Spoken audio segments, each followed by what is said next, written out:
Quando alguém me pergunta o que você acha que é felicidade, eu digo que é uma vibração intensa da vida, em que você percebe que naquele momento, que não é sempre, que não dura tanto, que não vai embora de vez, mas que vai e depois volta. Isto é, a felicidade como uma circunstância é um momento em que você percebe que a tua vida se completa naquele instante e que você até poderia deixar de viver. Não é que você deseje fazê-la, mas você poderia deixar, porque a vida vibra, não é sempre, insisto, não é o tempo todo, não é de todos os modos, mas não é nunca. E eu quero contar algo antes que o Pondé levante também a reflexão boa que faz, que talvez aquilo que mais esclarece para mim algo. Durante anos meus filhos cresceram vendo isso que eu vou contar agora afixado do lado de fora da geladeira em casa. E agora os meus netos têm isso, que eu passei uma cópia para cada um. Eu gosto muito de história em quadrinhos, entre elas a história do Charlie Brown. Charlie Brown, como sabem, ele é a encarnação do derrotismo.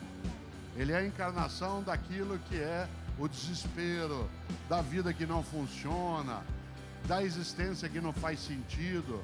Ele parece o Pondé, né? E é interessante, né? O Charlie Brown, ele tem, claro, com ele, um cachorro maravilhoso, que é, sem dúvida, todo mundo conhece, Snoopy, que além de tudo, sendo um Beagle, é uma animação, enfim.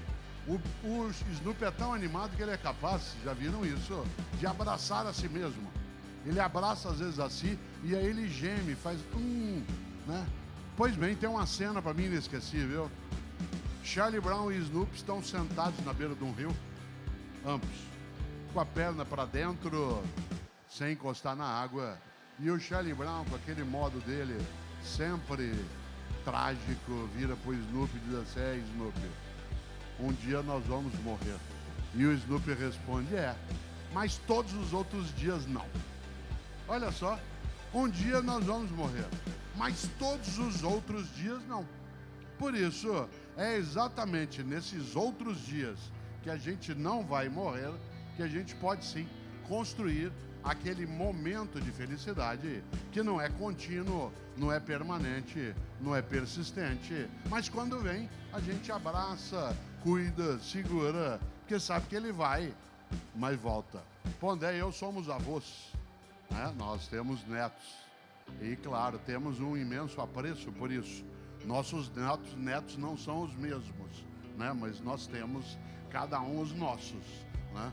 E uma das coisas boas é que uma neta minha, que tem 6 anos de idade, quando ela tinha 4 anos, ela se chama Ana Luísa, ela mora em Florianópolis, ela gosta demais de vestidos de alcinha com um tecido mais floral.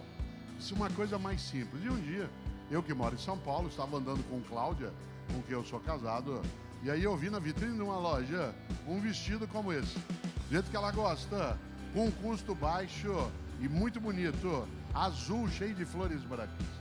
E eu comprei para ela, e eu fui a Florianópolis fazer uma palestra, e a Ana Carolina, Carol, minha filha, avisou a Ana Luísa que eu tinha levado um presente para ela. Quando ela voltasse da escola, ela pegaria o presente. E foi maravilhoso, porque quando ela chegou, ela saiu do carro e veio correndo na minha direção e me escalou. Foi subindo por mim. Se você já foi escalado por uma criança, você faz ideia do que é a emoção. E ela me escalou, claro que não só por causa do presente, mas também ele. E daí eu disse: eu trouxe um presente para você. E ela ficou numa alegria. Aí quando eu abri a caixa e ela viu, e eu conto isso no livro, viu aquele vestidinho, ela começou a correr pela casa e foi tirando o tênis, a meia, a roupa da escola, a calcinha, ficou pelada no meio da sala, pegou o vestido, pôs, veio na minha frente e fez assim. Naquela hora eu podia morrer. Eu não queria morrer, mas eu podia morrer. Isto é, eu estava pronto para algo que eu não gostaria que cessasse e que me deu uma completude imensa. E por isso, essa história, ela é boa demais. Felicidade não é um lugar onde você chega. Felicidade é uma circunstância que não é sempre. Eu brincava, inclusive isso vem no livro, algo especial, né? Uma pessoa que for feliz o tempo todo, ela não é feliz, ela é tonta, certo?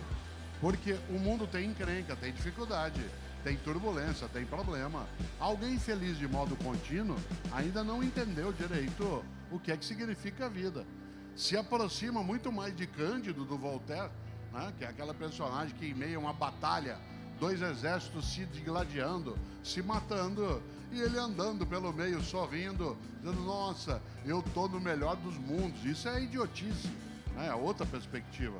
Por isso, a percepção colocada pelo grande movimento que a filosofia carrega nessa direção, e o Pondé tem razão, o tema da felicidade interessou pouco a filosofia, inclusive porque ele é muito abstrato, né? É muito mais o tema da virtude que interessou a filosofia, como a coragem, né? Como a decência, como a capacidade, né? De reciprocidade, mas há algo que é concreto, eu não queria perder a chance. Muita gente aqui sabe que um grande pensador do norte da África, no século V, foi Agostinho, chamado pelos católicos, anglicanos e ortodoxos de Santo Agostinho. E Agostinho tem uma expressão, eu vou dizê-la 2 vezes porque ela nos aclarece bastante. Ele dizia, não sacia a fome quem lambe pão pintado. Não sacia a fome quem lambe pão pintado, isto é, não basta você lamber o desenho de um pão para que a tua fome desapareça. E nós temos hoje muitos desenhos, muitas imagens, muitas representações do que é ser feliz por um carro, uma propriedade, um lugar, uma viagem, né? Uma condição externa. E muita gente se contenta com a imagem e ao lamber a imagem não será feliz, porque ela é insossa, né? Ela não tem aquilo que de fato é o pão.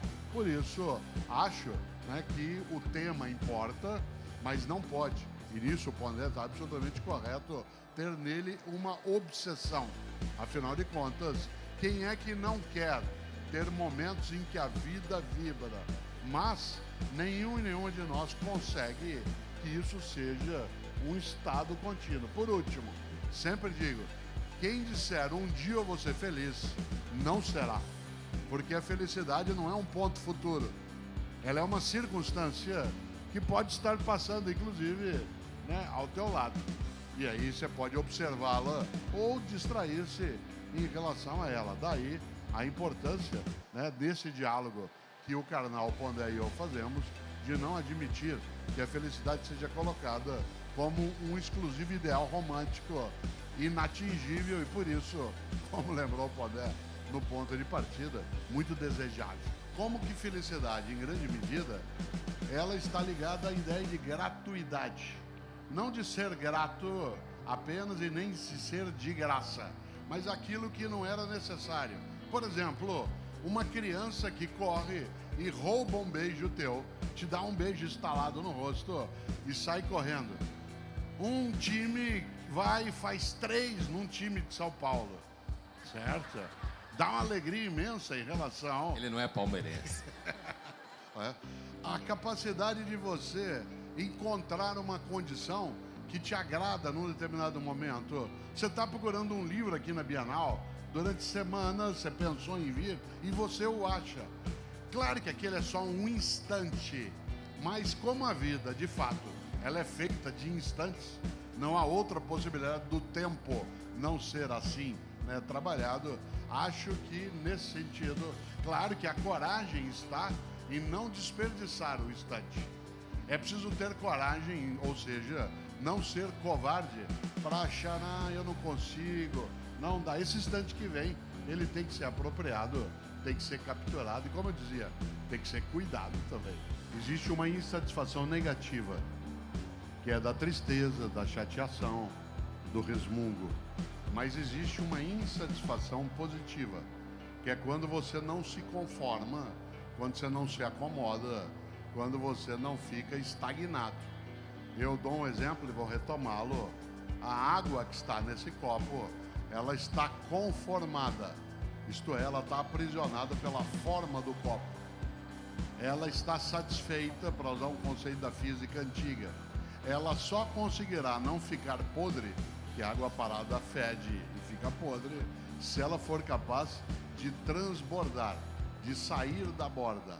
A insatisfação positiva é aquela que nos faz sair da borda, isto é, ultrapassar aquilo que nos retém, nos aprisiona. Por isso, no meu entender, existe sim uma insatisfação positiva, não é só positiva, mas há uma delas que o é, que é quando você quer mais e melhor conhecimento, mais e melhor capacidade, mais e melhor afeto. Por isso, a satisfação por completo, ela é muito perigosa, que ela acomoda, relaxa, distrai.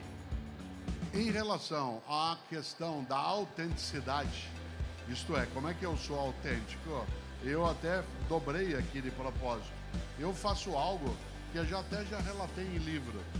Todo final de ano, do dia 30 para o dia 31 de dezembro, que de 31 para 31, nem sempre a gente está sóbrio, né? Mas de 30 para 31, todos os anos, eu pego uma folha de papel sulfite e dobro ao meio, como eu acabei de fazer com essa, e faço duas colunas. Numa das colunas do lado de cá, eu escrevo no alto, apesar de. E na outra coluna eu escrevo por causa de. E aí eu começo a pensar algumas coisas da minha vida. Exemplo, eu continuo sendo professor, apesar do salário, apesar da dificuldade, apesar do ministério, apesar... Isso é uma coisa. Então, isso é apesar. Aí eu vou lá, eu continuo sendo professor por causa da tarefa, por causa da minha convicção política, por causa do meu modo de afeto. Outra coisa, eu continuo casado com Cláudia, apesar das discussões, apesar da dificuldade, apesar de eventual travamento. Na outra coluna, eu continuo casado com Cláudia porque eu a amo, porque ela é uma ótima parceira de vida, porque ela é uma pessoa muito inteligente. Agora, por que eu estou te contando isso? Porque quando a coluna dos apesares fica maior em número de itens do que a dos por causa, isto é, quando os senões ultrapassam as razões, está na hora de largar. Largar a tarefa, largar a pessoa, largar o projeto, largar a convivência. A vida precisa ser dirigida pelos nossos por causa e não pelos nossos apesar de. Não é que os apesar de não existam, mas o que tem que nos dirigir são as razões e não os senões.